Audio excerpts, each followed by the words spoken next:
Het water kwakt in een ketel. Is dat nou Russisch, Fries of Twents? Misschien wel alle drie, oude leumen geloven. Maar wie hebt het over het Fjens?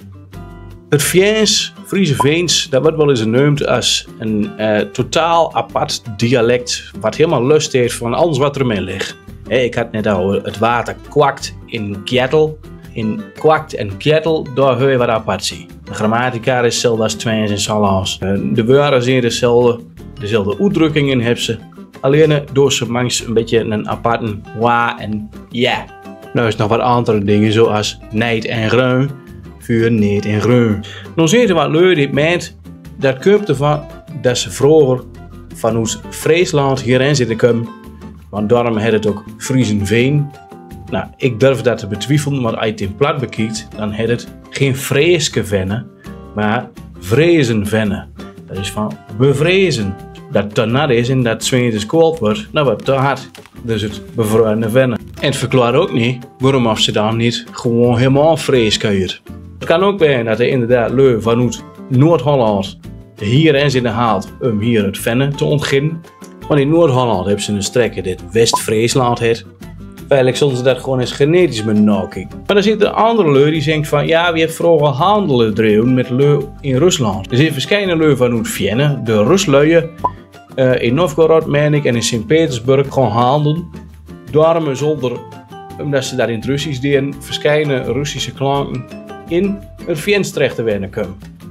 Dat lijkt me een beetje wie de zag, want het is volgens mij helemaal prima dat ze daarheen gaan om te handelen. Maar dat wil niet zeggen dat ik dan in één keer anders ga kijken als ik hier blijf. Er is de een onderzoeker geweest, meneer Hendrik Entjes. En heeft daar een heel dik boek over geschreven. En ja, daar komt er eigenlijk achter dat aparte drain met de klanken eigenlijk gewoon Westfaals is. Want vroeger leed Twente nog een stuk beter van Nederland af, omdat er een groot vennengebied tussen ligt. En woont de lui in Venne in dat vennengebied, om dat te ontginnen. Maar door dat Venneland drukken we meer het oosten naar.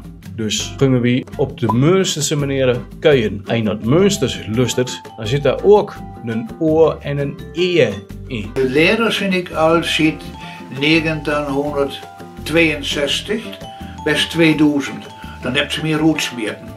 Comedianmakers vind ik sinds 61 al. Toen ben ik al erbij gekomen. En eenzelfde Münsterse invloed hoor je ook nog in het Riesens en in het Einders. In lopen en weten en groot en strepen, rood, vugel en keurken. En wat heb die Venneleu nog gedaan? Die heeft dat dure dreven. Die zijn dus niet meer voor weten en koken, weten en koken, zoals in Münster.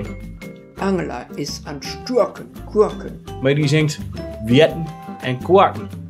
Wie het waver had, kraamschoen, aanzang in vatlang, prooft op de jelle en gebroken bij het slagen. Dat doen ze ook nog met een stukje in Betty. Die moet wel bij die uitkijken voor blootzuigers aan de venter. Wat eigenlijk Salans is. Komt nog bij dat je heel goed moet zoeken om nog lui te treffen dit zo kuiert.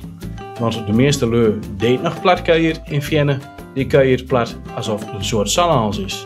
En dan spreek ik te van ene, ik moet Vienne en dan vroeg ik, vind dat nog niet slim dat het alle Viens niet meer kuiert wordt. Of nog maar heel weinig. Dat vind ik helemaal niet slim zeggen, want het is ooit ook zo. Kom, dan is het ook prima dat het ooit zo weer gaat.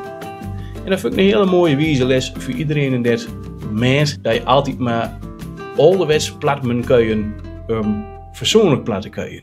Spraken verandert en dat is in alle spraken zo, dus dat kun je gewoon aannemen.